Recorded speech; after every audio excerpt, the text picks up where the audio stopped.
Hello, hello, hello. Welcome back to another episode of Flex in the City. I am Hada. And I'm Lisa, and this is episode 14. 15. 14. 15. 15. Oh, God. 15.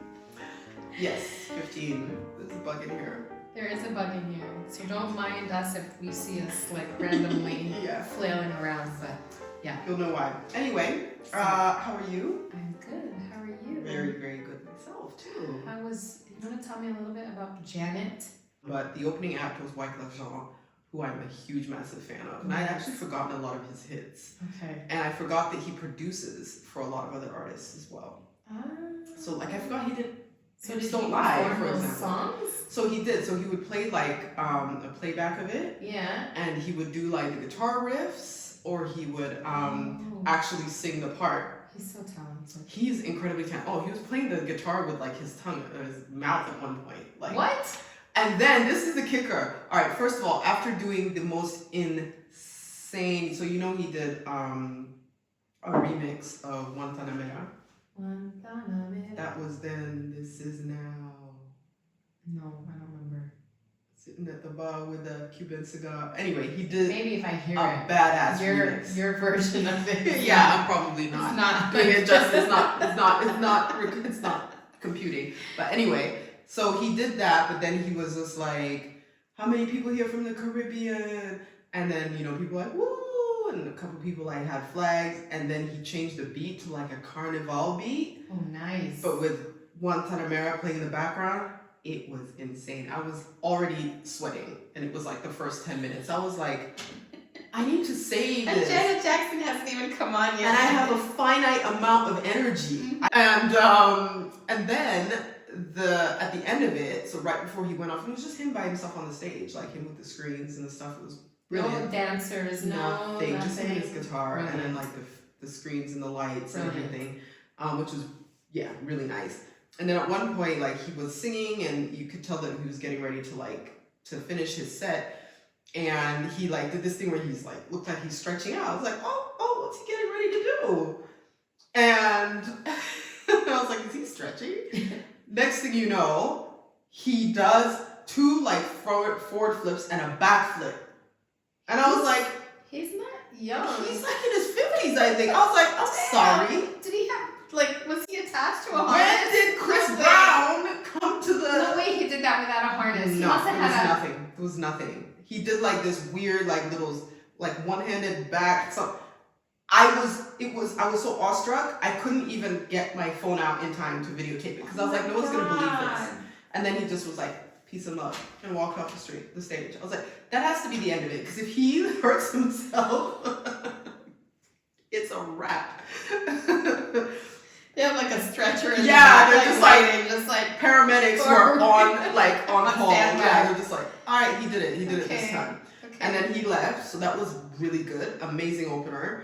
Nobody else except for me and this super, super over the top excited gay black man in the row in front of me knew the words to every one of his songs, and were like, when he started playing like dun, dun, dun, dun, dun, that Someone Please Call 911, that song does with Mary J. Yeah. When you just heard the guitar at the beginning, we were like, oh! Nobody, like most people were sitting down. I was like, I don't think a lot of people would know Wyclef here. a lot of people didn't. No. Stay till the very end. The very end. Regardless of the crowd that was about to. There's Remember how we no talked way about this? I'm Like, gonna go to a concert and not stay to the end. No, I always leave before the end. I saw people doing that, and I was like, they're trying to avoid the crowd. But I was But like, if it's she such a hadn't big. played together again, I would have stayed for that, because that is one of those songs that I would have stuck for. Yeah. Like I was I like, I have know, to like you know, there's certain songs that you look out for in a concert, and if That's they the way haven't love played them, goes. Together again. Yeah. Don't Stop, which is my jam. Yeah. Rhythm Nation, Yeah. of course. So again.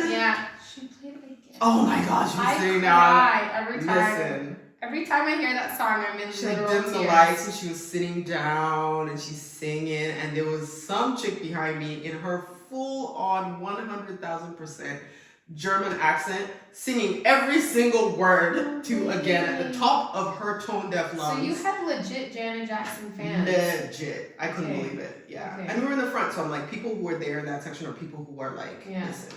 At the end of it, she had a photo of her and Michael when they were little. Oh my god. Yeah, and then she just like stopped singing, and then there was music playing, and like you could hear everyone singing the words of it.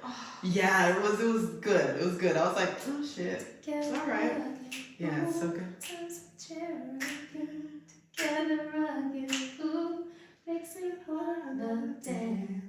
Oh man, so good. And then that key change. Da, da, da, da, da. Yeah. Woo! That hit. That hit. I was like, woo! Yes. Choked. Yes. Truth be told, I was happy to be able to sit down because, like I told you the story before, the knees were hot. The ladies. The knees. Listen. She said her knees were literally. They were hot. I think steaming, if it was like if that was a cartoon, they would have been like smoke coming off. Because I literally was like, what? Like they were like telling me we're overworked. We've done enough for the night, and I'm just like. After all we've been through together, all the memories we've made, this is how they do me in the end. But it's okay. It's all right. It's okay. It's all right. We had a good time. It was amazing. But this will be a good story to connect to our theme after we do our. This is true. After this is we true. do I see how we're gonna work that in there. Our intro. Quick fire. And our quick fire. So without further ado, we introduced ourselves already, right? Yes. Yes. All right, guys. Lisa, Flex in the City. We are going to do a quick fire round now. It's my turn. Should I unlock the phone? No. I kept it open. I kept it moving. Bravo. Multi-talented. Telling stories and keeping the iPhone unlocked. I like it. See? Skills. All right. Would you rather communicate telepathically or know every single language on the planet? I'd rather know every single language. I love languages. I really do. But you wouldn't need them if you could just communicate. How? If I don't understand that person's language, I can't telepathically. You understand their mind. But their mind is still going to be communicate. Don't you think in English? It's not. Or in telepathy. Swahili or whatever? Telepathy has transcended language. There's no language. You just understand everything. You understand thoughts. There's no language. That would be the best. Because then you could also tell people things and they'd be like, oh, I feel inspired to do this. And you could be like, hee. I mean, if we were referring to more like energy, okay, but yes, let's call it our energy. thoughts are still going to be in the language that we speak. Not necessarily. Well, okay, for the sake of the question, the telepathy is not specific to any language. Would you rather? Then telepathy. Okay. Damn it. Look at this peer pressure. Also, Changing knowing every single language on the planet means that you're going to be learning a new one all the time. Which also includes speaking languages like Klingon. I hate Klingon. You would have to speak that too. I hear that all the time on that. How do you hear it all the time? Big Bang Theory. Oh, yeah. You're a fan of that show. How do you even know what Klingon is if you don't know that show? I've never heard of Klingon before that show. It's the fastest growing language on the planet. Who speaks it? Trekkies? What are Trekkies? Star Trek fanatics. I'm not a Trekkie, so obviously you could tell. I'm not a Trekkie. Listen, Oh. Don't give me that look. Don't look at me like this. First of all, Star Trek over Star Wars. Fight me. Second of all, canceled. I know, right? Suddenly, like, we can't upload anything. No. But it's, yeah, you always hear about Klingon. If you know one person that's a Trekkie in your life, you've heard about Klingon. And I knew a few. I only heard about it through that show. Oh, gosh. Okay, well. Yeah. There you go. You would have to speak it. Okay. Would you rather run into an alien or Bigfoot?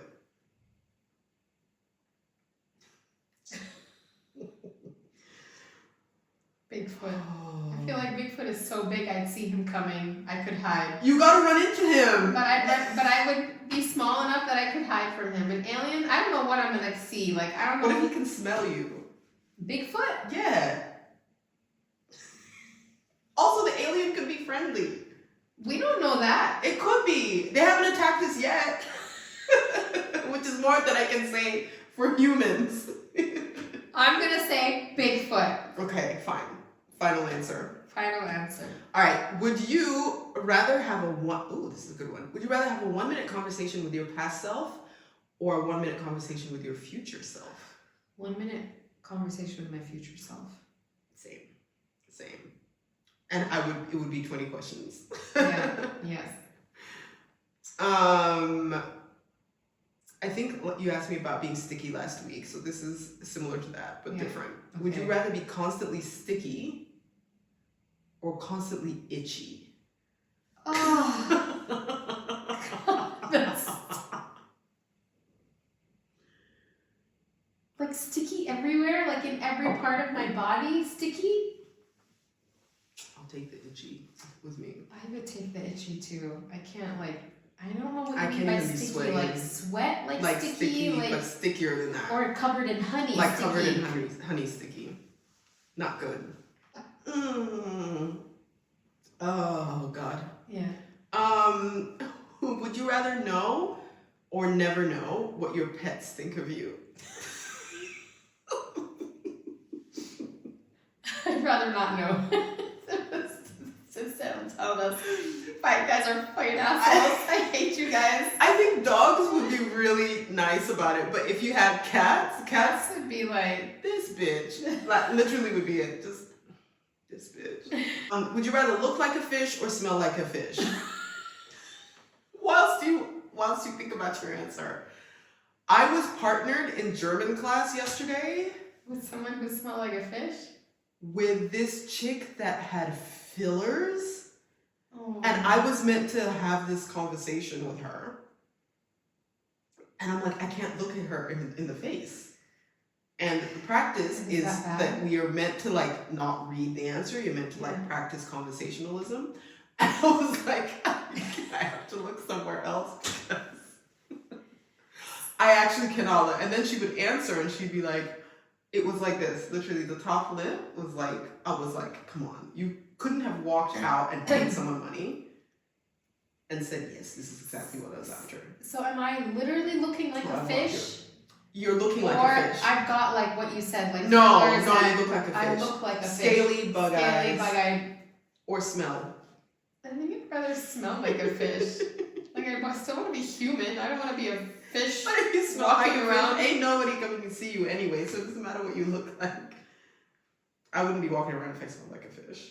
So I might as well You'd look rather like one. look like, but you're gonna smell like a fish anyway if you look like a fish. No. You've you got look like fish one. qualities. No, you fish qualities. You smell like yourself, but you look like a fish. Only in the looks. Have you seen Hotel Transylvania, that animation? I've only seen it as I walk past the screen. There is one, there's like three of them. There's one where they're on three there's series, three movies. Uh-huh. There's one where they're on a cruise ship. Yeah. And there are fishes walking around with human feet. And it's like the weirdest thing ever. I mean, apparently that's how they started that. I mean, that's how in the early days. There's a character in a very old Asterix, and I only remember this because he looked like a guy that we went to school with, and that's why I remember his name. So remember how everything in Asterix ends with Ix, unless you're one of the Romans? His name was Codfix. Every time he's in a scene, he's a grown-ass man. Codfish. Of course. But every time he passed by, people would be like, do you smell fish? Like every time. No, he was a villain. He was terrible. And even his face was fish-like and his outfit was like scaly. Anyway, his face looked like a guy I went to high school with. And that's why I remember the name. Okay, but I would So when I read this, I thought of Codfix. I want to smell like a fish. And I will always have a plate of sushi in my hand so people think. If the sushi smells, the sushi is off. P.S. That's true. It's gonna end badly. Right. But Yeah, then that it should means smell. that maybe I don't smell. Because you only You just smell carry like around rotten sushi for people. That's even worse. You're poisoning people. No, I'm saying fish only smells bad if it's rotten. So maybe if I smell like a fish, I don't actually smell bad. Huh? Huh? Huh? Moving on. Oh my god. I'll give you that one. Okay. I'll give you that one. Okay. That was some kind of circular reasoning. Actually sort of made sense. Okay. Oh. Okay. It's This is only difficult to answer if it is asked in the context of Germany, and you'll know why in a moment. okay. Would you rather in Germany be hopelessly lost in an old town or lost in the forest? I'd rather be lost in the forest. Not the forest, not this one that's close to us around here that like have deer and strawberries. I mean like the Black Forest. I don't know why they call it that, honestly, by the way. I mean like the forest. I feel The like one if where I you was hear lost- about all of those stories from back in the day where But I- people like went to like commit crimes. Yeah, but I feel like if I was lost as a Arab Oh, Palestinian sorry, let me in an add old at town- night. Let me add at night. Okay. Okay, I'll take my chances with the old town then. Thank you. But you get where I'm going I saw with where this, you were okay? going. I saw where you were going. Okay. You're better off. Yes. In the forest. Yes. You could make use of your environment. Yeah. Okay, and last one. Would you rather have only 7 fingers or 7 toes? Knowing that everyone else has 10 fingers? Or is this like every human in the world has Keep 7? trying to like shift goalposts. Obviously, the world is as it is. 10 fingers, 10 toes. You have 7. Give me 10 fingers and 7 toes. Yeah, because the toes you can hide. Yeah, I can Right. hide. Exactly. No more Birkenstock. And I feel like I don't need my toes for squatting You and need stuff them like for that. balance. No, but like I squat on the back heels of my... Yes, you do. You don't need your... Yeah, but you need them for walking and like with I will balance. have learned how to balance. What if you're missing the middle 3 plus 1? So you only have the little. Woo! All right. Would you rather have tons of mediocre friends? This is a good one. Tons of mediocre friends or one really loyal dog? Yeah. Marinate on that. That's tough, Yeah. Lisa. I know, right? Can I just say, I think I would take, I don't know. I want to say the mediocre friends because I want to be able to communicate, but they obviously would be such bad communicators that I might as well communicate with my dog. Yeah. And he He already just- knows, But he's he here. just wouldn't be able to communicate verbally, but we would But communicate yeah, like... he would know. Well, you have that telepathy from the last, yes. from the last There you question. go. Then I'd understand him. So Yeah, yes, so one the loyal loyal dog. friend. Yeah, One loyal friend is your dog. is my dog. Nice. So All right. that was good. That was a good one, actually. That was But- funny. I think your story about Janet Jackson and your knees, These babies. these beautiful knees, are good. The stories they could tell. Were we Kind of a good intro to what we have planned for today, which is talking about movement and the importance of it and what it can do for your body movement and for as a your mood booster. as a mood booster. Mhm. Movement as a mood booster. Yes. So I know that you told us all about Janet Jackson, but I also want you to tell us, which you told me earlier, but I think they need to hear it, is why you feel like although your knees gave out These are the anti-Megan during knees. the Janet Jackson concert and they were Okay, they on didn't give fire. out, first of all. They For the were- record, they didn't give out. They were on fire by the time you got home.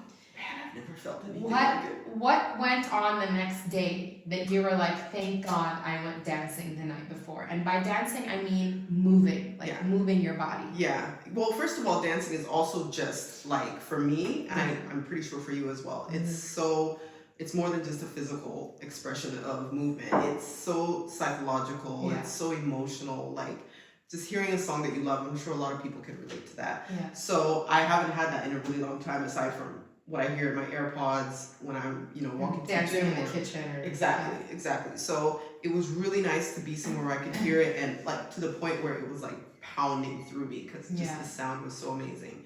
But coming out of that concert, almost midnight, getting home, like understanding that I hadn't really done any prep for my toddler's second birthday, that was the following day.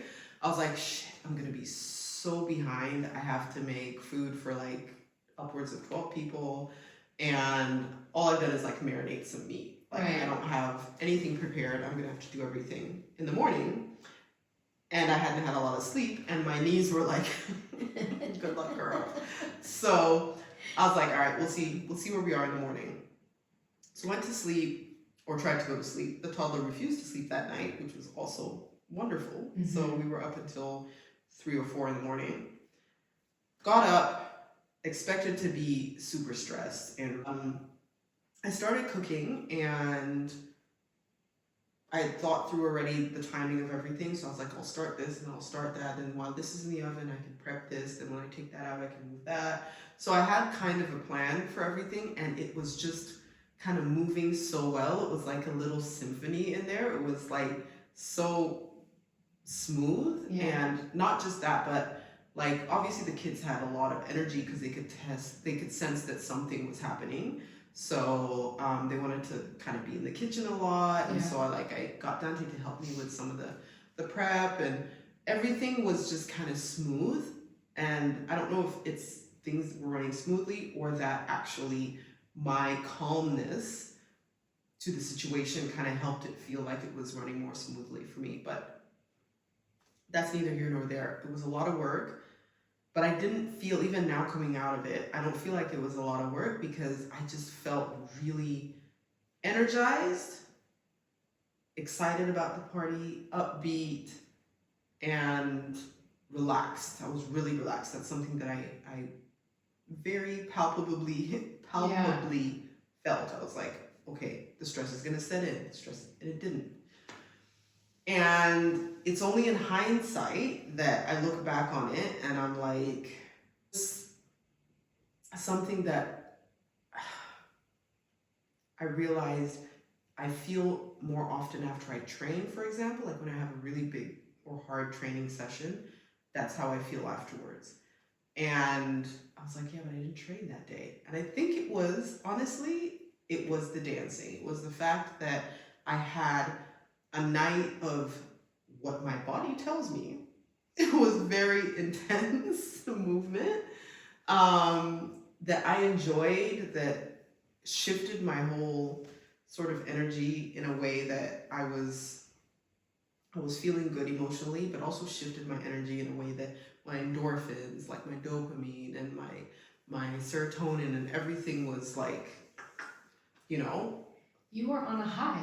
I was high. Yeah. I was high at my 2-year-old's birthday party. And you hadn't come down yet. And let's not forget also that you have been moving regularly too. Yeah, but that was my first time moving after a week of COVID and not moving. Yeah. So again, that was also why my expectation was that I was going to be really lethargic and tired and moody and everything. Yeah. So the fact that I had that little blip just flipped the script. Yeah. Yeah. And I think that's just proof right there of what movement can do for our so much bodies and for our minds, because it really is, like you mentioned it, dopamine, serotonin, all of those levels are heightened. Those endorphins are heightened when you move.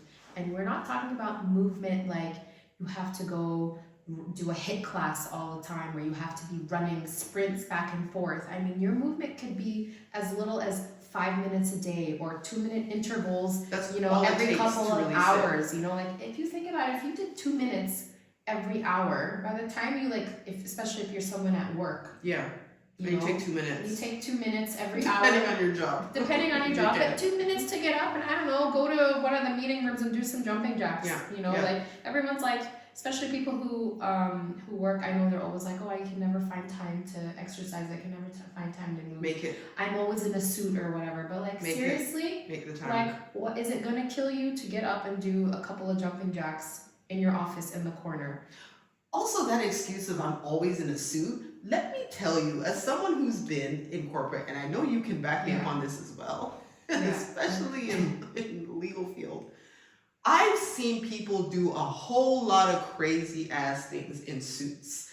And really? Like, because when we have after work drinks, when we have like events for work, and then you're there towards the end of the event where everyone is tanked because it's an open bar. Yeah. The kind of dancing, the kind of movement and gyrations that you have seen people are able to do. And you're still in your suits. You're still in your nice like business attire. Like why? And guess what? Everybody's gonna be at work at 9 a.m. the next day. So at the end of the day, you can make it happen. Yeah. There's no excuses. There isn't. And I think that leads me to my next point. And I heard this in a podcast today. There's a podcast I was listening to by a guy named, he calls himself Sergeant Shred. His name is Marcel. Wait. His name is Marcel. He used to be a U.S. Marine. His name is Marcel, and this is why he changed his name. Sergeant Shred. He used to be a U.S. Marine. And he of course he did. He was talking about, he has a podcast called Mind and Body Fitness or something like that. So he does a lot of like where he talks about the mind, he talks about fitness, and he kind of brings them together. And he mentioned how basically we spend all of our time saying we don't have time. Our time management skills, like we can't manage our time well, right? And so he made a really good point. He was like, why are we so focused on time management? We should be focused on priority management. Of all the things that we should be prioritizing, it should be, okay, of course we have our families, we have our, whether you have your own kids or you have your parents or grandparents or whoever it is that you're taking care of, you have a partner or whatever, I understand that that's always going to be a priority, but our health has to be a major priority, because if we aren't taking care of ourselves, we are not going to be able to help those around us, right? We can't help ourselves and we can't help those around us. So you can't do all those things at the top of your list. Yeah, you can't do all those things until you prioritize yourself. And so if you really stop thinking of it in terms of time management and think of it more as priority management and what is a priority for you, I think that's when you realize that you can start then making time for your health. And there really should be no excuses. And if it's as little as, and I will say this probably more than once today, if it's as little as taking 5 minutes just to move, if you're, have one of those jobs where you're behind the laptop all day, like get up once an hour. If you need to go outside wherever you work, go outside for a bit of fresh air, or even if you have a space where you can walk back and forth in your office, there really is no excuse for you to be glued to your laptop, glued to your phone, checking emails all the time, unless you're a surgeon. Unless you're a surgeon. Yeah, don't walk out of a surgery. Believe it or not, the company that I worked for before I decided to make my career switch into coaching, and I love this. My boss used to always tell me, we are not surgeons. Unless you're a surgeon and someone's life is, Fair. Don't walk out in the middle of an appendectomy and be like, I gotta do my squats. Exactly. Just make the time to put your health first. And I think, it's so important, the point that you made about in order to be able to prioritize and properly take care of all the things that we do put ahead of ourselves, our kids, our family, even our work, you have to be at optimal levels. So yes, you can still be a mom or a dad or a guardian or a carer. You can still be employed and get your job done. Yeah. But wouldn't you rather do that when you're at 100%? Yeah. And then you're more efficient. You're probably going to get more done in a shorter period of time. You're more patient with your kids. you're kinder to your loved ones, you're more thoughtful because you have the capacity and the bandwidth to be able to give more because you're coming from a place that's already a cup that's already filled. Exactly. And then the second part to that is also that's more of the, you know, sort of getting your shit done, but also inwardly. So for yourself, yes, we've talked about the fact that, you know, it helps your mood, it helps your patience, it helps your capacity to care for others. But even from just a physiological point of view, yes, you know, you can go to a Janet concert and do squats with mega knees as opposed to my knees, which, if that's important to you, is a good thing. But like even more so from that, you know, when you think about the science behind when you exercise, you oxidize your cells. Oxidized cells actually are like anti-cancer growth, for example. So they actually, you're reducing your likelihood of of growing cancer by actually oxidizing the cells that would otherwise potentially have a higher likelihood. And so just something as simple as that, you know, just like getting out and doing something that prolongs your own longevity is reason enough. Everything else is bonus on top of that. The fact that you have better sleep, better cognitive capacity, better sex, it increases your libido. It increases your libido, and there's also studies that show that it actually increases sensitivity to certain types of stimuli. So do your own research, but just gonna put that out there. So I'm just saying the benefits are endless. What should they research? Movement helps. The sexual benefits of frequent movement and exercise. Trust me, you heard it here. What I like also about, back to German class, man, this German class is destroying my soul. She started taking German. I started a couple weeks ago, yeah, and it's like, I was so happy that there was a public holiday last week and we didn't have to go, and it was only the second week. Okay. It's so, this language makes no sense. It really doesn't. It really doesn't make sense. It's awful in terms of how hard the structure of it is. But anyway, I could talk about it all day. I'm suffering. On top of the fact that I'm suffering being like a 42-year-old student again, because I'm late for class every day, first of all, which is exactly how I was back in the day. The only difference is I don't give a fuck. And I cannot understand any of my classmates because they all come from different backgrounds and don't speak English. So there's no common language. Well, yeah, German which is good. Common language. Language. Well, it's not common because none of us are speaking German. We're not at that point yet. Yeah. But the teacher, luckily, is amazing. Okay. So that's good. But on that side note, what I was remembering about what we learned, I think it was last week, was the fact that when you're describing certain things, so if anyone knows anything about German, okay, I say der, but I know it's dear. Der. D-E-R. Der. Everyone listening to this is going to be like, der. Der. Der. So, French, you have feminine and masculine. La and le, right? And then you have plurial, les. You only have masculine and feminine. You don't have things that are neutral. So, Germany has a neutral classification. Now in French, it's easier because usually if it's feminine, la, it usually ends in an E, usually, so you can kind of tell what the article is. Shit. We're back. Technical difficulties, but we're back. But we're talking about der, die, das in German, and you der, die, das. So that's the article. So like the chair, the table. The has feminine, masculine, or neutral. So there's some words that are irregulars or some nouns that are irregular where you don't have to use the article when you're actually describing it. And one category of those irregulars is emotion. So I literally have, I have hunger. You don't say I have a hunger, even though the word for hunger is a hunger. Is it? No.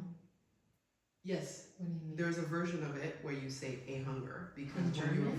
when you're very hungry, when it's extreme, you use the article. Attending class. Ich hab das Hunger. When you say it's like so massive. a big hunger. There's a sentence where you say I have like a big hunger. You say a big hunger. Okay. Yeah, and it's the same thing with I have a huge sadness. So that's a. But when you're saying I have hunger or I have sadness, you don't use the article. And generally for emotions, you don't. And when I heard that, it kind of hit me that like, all right, well, when you say a, it's usually like something that's finite and like you can quantify it. Whereas where you say I have this feeling, I have fear, I have angst, I have that's the word for fear. I have hunger. Happiness. Yes, I have happiness. Yeah. It's something that is. It almost hit me like it's almost like you don't need the article because it's all encompassing. It's something that's throughout your body. It's not quantifiable. It's just something that you have that's a feeling. And that kind of got me thinking, which what we just said about this holistic effect that certain positive things that you do for one part of your body, whether it be emotional or physiological, have an effect on the others. And it's because everything is kind of inextricably linked. Interconnected. Completely. And so it almost makes sense that you would say, I can't pinpoint that I have this over here, this, or fucked up knee, or two, because it's all part of the machine that is me. I have this. So I have diminished fitness, and that's why my knees are not, I have less strength in my muscles, and that's manifesting as painful knees. Like everything is linked together. Which then manifests in your mind as I'm weak or I'm not strong or like if we're gonna talk the flip side, but obviously we want you to flip the script and be able to take the positive out of it. So I could also see that and say, okay, well that manifests as I'm my knees hurt and I was still able to squat, which means I can still go and do something about strengthening the muscles that are weak. Yeah. My body is still telling me what it needs. My body is still communicating effectively as to where my weaknesses are so that I can correct them. Yeah. So that's beautiful. There's it's just, I think the thing to remember is, sorry, I'm eating chips and dip. It's right here. The thing to remember, I think, for me that I always tell myself is your body is always working together for good. Like it's always trying to do what is in the best interest of your survival and your longevity. It's important to make note of too is when you have that intention of wanting to move more, like also have the assess why you want to move. Like a lot of people say they want to move because they want to lose weight, right? Mm-hmm. But I think you have to put aesthetics aside and say, just like what you said, like you want to move for longevity. You want to move because it brings you happiness. You want to move because it's, gonna strengthen your heart. You want to move because it's gonna strengthen your body. Like you want to move for like those right reasons. And I promise you, the rest of that comes along with it. Like the aesthetics come. Like literally, you start moving and be consistent. Your body is physically gonna change as well, And so, but the idea is also to just set the right intention because it's supposed to be something that becomes a discipline and something that you do regularly. And so that's the point, yeah. And that's the other thing that I wanted to mention too is this whole idea of like, motivation versus discipline, right? So like so good. So good. And I heard this today and I was like, this little golden nugget that I heard from this podcast. Put another ding. Yeah. You noticed I put the ding in the last one? No, I didn't notice. Oh my god, it was a ding when you had the nugget. This is another one. This podcast, and I'm gonna give a shout out again to Sergeant Shred. Sergeant Shred. I have to see what this guy looks like. He pointed out, and I'll show you a picture. Okay. It's really cute. Is he? He better be shredded, because otherwise it's okay. An ex-US Marine. Come on, he's shredded. All right. And not like one of those ex-US Marines that I was gonna say, there's the ones that go the opposite. All right. And he was talking about motivation versus discipline. So you and I are sitting here, And we're telling, our listeners, like what we're telling them is in a sense a bit of motivation, right? Like we're motivating you to go and start moving. And what's gonna get you to go move, like is gonna be that initial spark, that initial motivation that you're like, yeah, I'm gonna do this, I'm gonna do this. But then after motivation comes discipline, and that is on you to be consistent and keep going every single day. 100%. And that's what we also want to get through to you, is that we can motivate you as much as as we want, but you have to then step in and or your own reasons might motivate you. You might just say, I want to be able to be more functionally fit so that I can pick up my kids and play sport with them. Yeah. Whatever your motivations are, that's fine, but that is something that is like this. Motivation will wax and wane. It will come and it will go. It is inconsistent. But the discipline so on the is days that you don't have it, the discipline is what gets you there. Like on those days where you really don't feel like going to CrossFit, or I really don't feel like Today exercising. Like, let me tell you, but it's too late for you to cancel. I know. I thought about it earlier, actually. I was like, I should cancel, but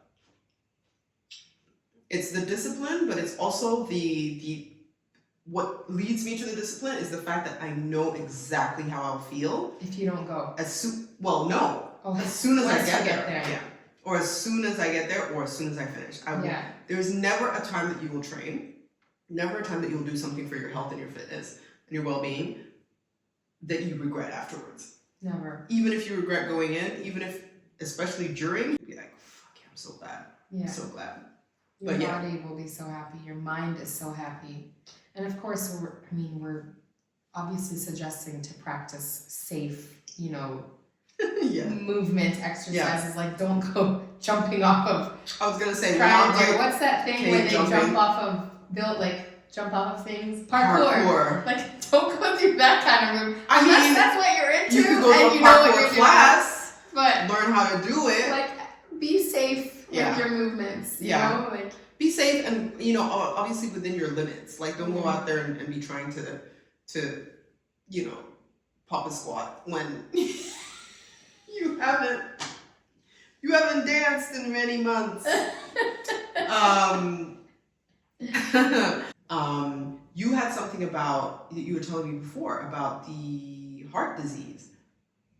Yeah, once women hit menopause, heart disease is the number one killer apparently for women, and heart disease is still considered a man's disease. That's crazy. There's not enough studies. We already know this, that there's not enough studies out there in the medical world on women and their health. It's always been very male focused. But now they're starting to realize women are also dying of this heart disease, of getting heart attacks, and it really kicks in once we hit menopause, because whatever's happening, all the hormone fluctuations and all that's really affecting us.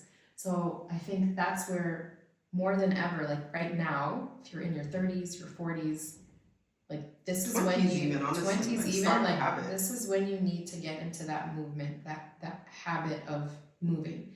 And cardio will strengthen your heart, and strength training will strengthen your, weight training will strengthen the rest of your body. So important. They both come in hand, and I'm just going to say it again, and I will say it over and over again. Do not go run a mile full speed. Just jump up and down. Yeah. Right now, if you can't jump up and down, what was I doing the other day? And that's why rather than using the term exercise, we're using the term movement. It's really movement. It's really moving away from what has become such a sedentary lifestyle that we have. And, by virtue of how we work, by virtue of the fact that we study sitting down in a classroom most of our young adult years, by virtue of the fact that we, sit down in cars to commute to places, it's literally just to awaken the fact that we are meant to be walking around. We're meant to be hunting and gathering. We're meant to be, social beings that go over to the next cave to visit our friends. Yeah. We're meant to move around, and just a little bit of that every day makes such a difference. Take the stairs, don't take the elevator. If you're on an escalator, climb up the escalator, climb down the escalator. There's usually stairs next to the escalator too, so. There's usually stairs, yeah. And they're usually free because everyone's on the escalator. I'm always on the stairs. I see the escalator, I'm like, screw it. I'm what's funny? I like to go on the stairs and because the stairs here I find are really short for some reason, so I do 2 at a time. And I brace the people on the escalator, be like, I'm gonna get there before you. I'm like, let me show you that actually this is faster. Yes. And I always do that. And they're literally just standing in line. You know, even those things in the airport where they're like those. The conveyor.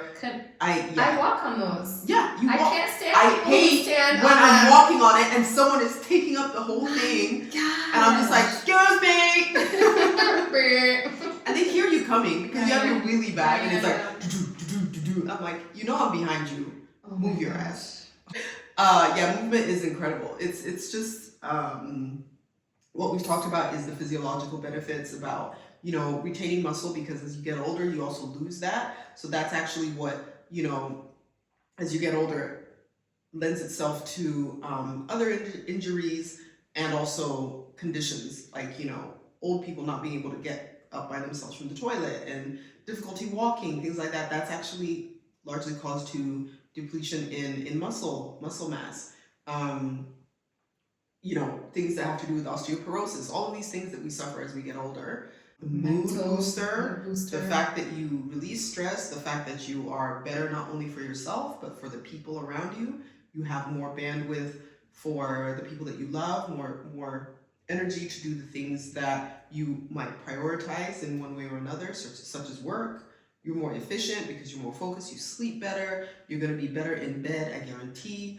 And at the end of the day, that was my sexy dance. I was like, wow, what is that? So not a sexy dance. I felt like a Miley Cyrus thing going on or something. I don't know.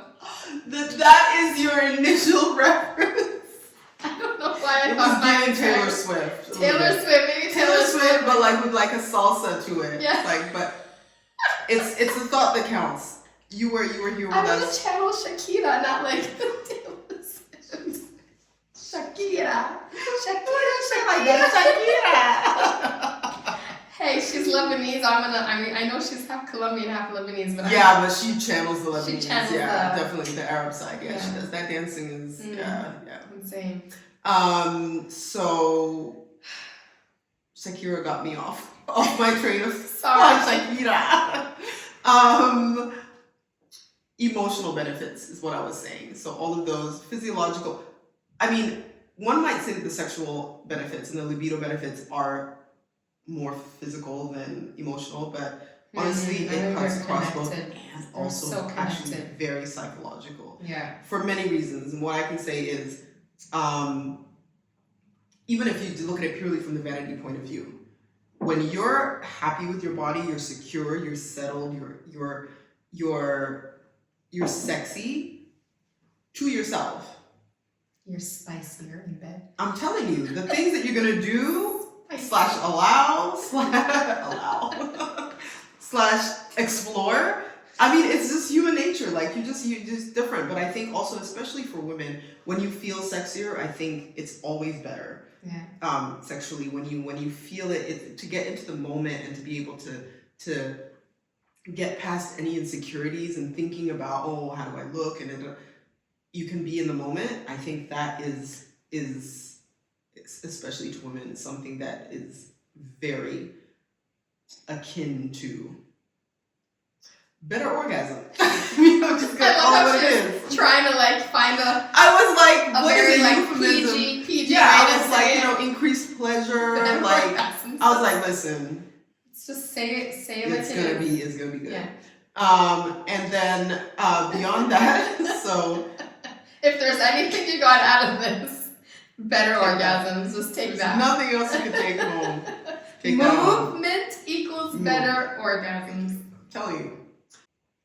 And just, I mean, it's fun. It's a way for you to be able to socialize. It's a way for you to be able to learn new things about yourself. You're going to learn about your abilities, new abilities. You're going to learn about your strength growing, especially if you have a form of movement that is able to measure your progress. That's always great. It's also a great way to preserve motivation, which very often dips early on. So I think everyone on some level knows it as well.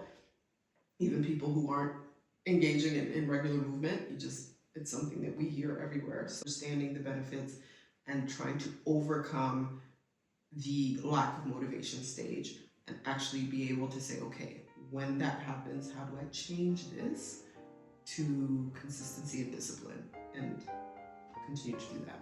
I love that. I think we can end on that note. I think Alright. just, we always say no excuses. Keep that in mind. We love you. Most of you. No, we love everyone. I'm just kidding. We don't know who's watching. We love you anyway. We Yes, love we that do. you're watching us, that you're supporting Agape us. love for the world. Yeah, we love that you're always showing up, Yes. you know, and are continuously here. So keep Means a lot. moving. It means a lot to us, yeah. Keep moving, stay motivated, motivate each other, hold each other accountable. And when accountability and motivation fail, discipline. Discipline.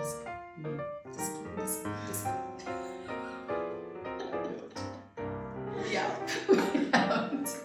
Happy Flex Friday. Bye.